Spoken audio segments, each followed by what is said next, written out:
hours of Saturday morning. This was a place of music, a place of dancing, a place of joy. They were expressing themselves. And this is just one of these many scenes we've seen all across southern Israel, a place that is frozen in time. Over here is one of the parked cars. There are the makings of everything you'd need for a fun. Her best friend and her best friend's sister, both U.S. citizens, were enjoying the music festival when Hamas rockets began flying overhead.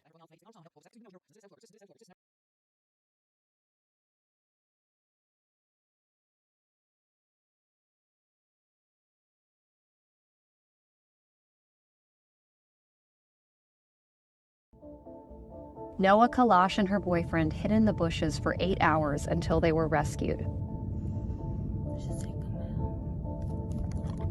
8 hours, completely silent, not able to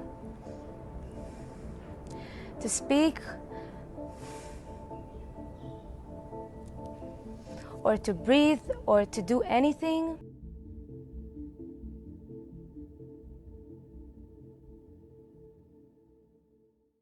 Screaming and got shooted, and they'll probably die there. And we had nowhere to hide because it was a maniac. It wasn't the trees. They always approach us like no what.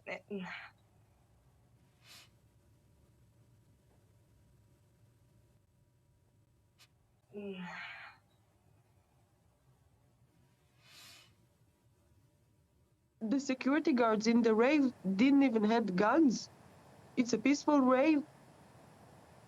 Arm, and he pulled me out of this shelter to the car under fire and drove us to the other direction, and them going into the shelter, throwing grenades there, live grenades inside the shelter. Going inside afterwards with rifles and making sure that everyone is dead. Hundreds of people were running towards me. When I looked up in the sky, I saw hundreds of rockets above me. Next thing I know, they're throwing 5 grenades inside. Body parts are flying around.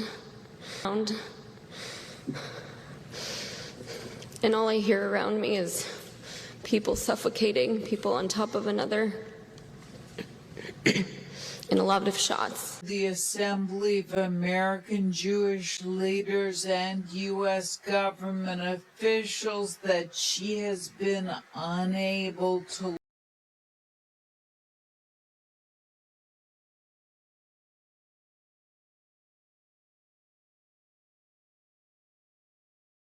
came shooting at us in the open fields. So whoever is capable of run, they ran.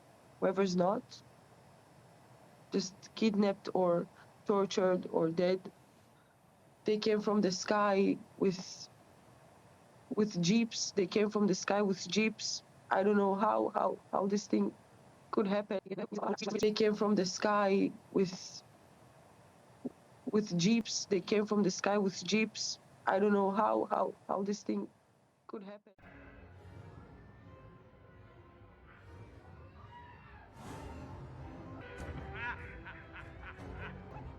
These attacks to seek advantage.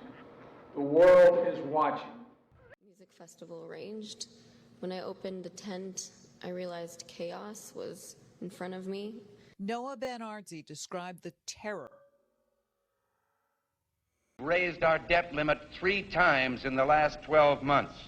And now our national debt is 1.5 times bigger than all the combined debts of all the nations of the world. We're going to raise the debt limit.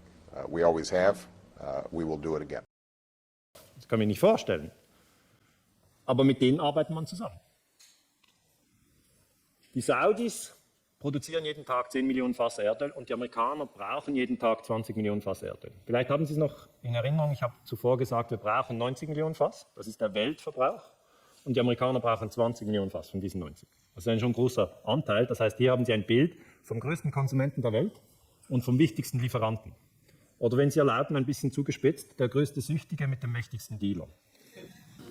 Weil das ist ein Verhältnis, das doch jeden, der länger darüber nachdenkt, zum Nachdenken. Man kennt den militärischen Flügel und sagt Terroristen, man hat keine Ahnung, was die Hamas macht. Die Hamas macht die Arbeit, die die Fatah nicht macht, weil die Fatah eine Vetternwirtschaft war, die sich die Eurogelder zugeschoben haben und haben ihre Pflichten nicht erledigt. So, die Hamas hat deswegen immer mehr die Pflichten übernommen. Das heißt, Schulen unterhalten, Waisenhäuser unterhalten, arme Leute speisen und so weiter. Das ist die Hamas. Und sehen Sie, deswegen ist die gewählt worden, auch die Hisbollah im Libanon. Darum sind die gewählt worden, wegen ihrer sozialen Arbeiten. Nicht, weil sie Terroristen sind. Kein Mensch wählt einen Terroristen, um zu regieren, weil Terroristen können nicht regieren, die können nur kaputt machen. This is material which was found on the body of one of those sadistic villains. It's Al-Qaeda material, official Al-Qaeda material. We're dealing with ISIS, Al-Qaeda, and Hamas. This is what we're dealing with. And in this material, there were instructions how to produce chemical weapons. It speaks about arson, and it speaks... Machen wollen, die Bürgerrechte einschränken, da brauchen sie eine Bedrohung. Sie müssen den Menschen Angst machen, sie brauchen einen Feind. Und da haben die Amis sich einen gebastelt. Die haben den Hussein damals zum Hitler aufgeblasen. Aber der Papa Bush, der hat die Amis so verrückt gemacht. Vor dem letzten Krieg, jetzt haben 70% der Amerikaner geglaubt, der Hussein hätte mit seinen Raketen bis Amerika schießen können. Die Politiker sind und sie haben die Angst als Instrument, können sie Millionen lenken.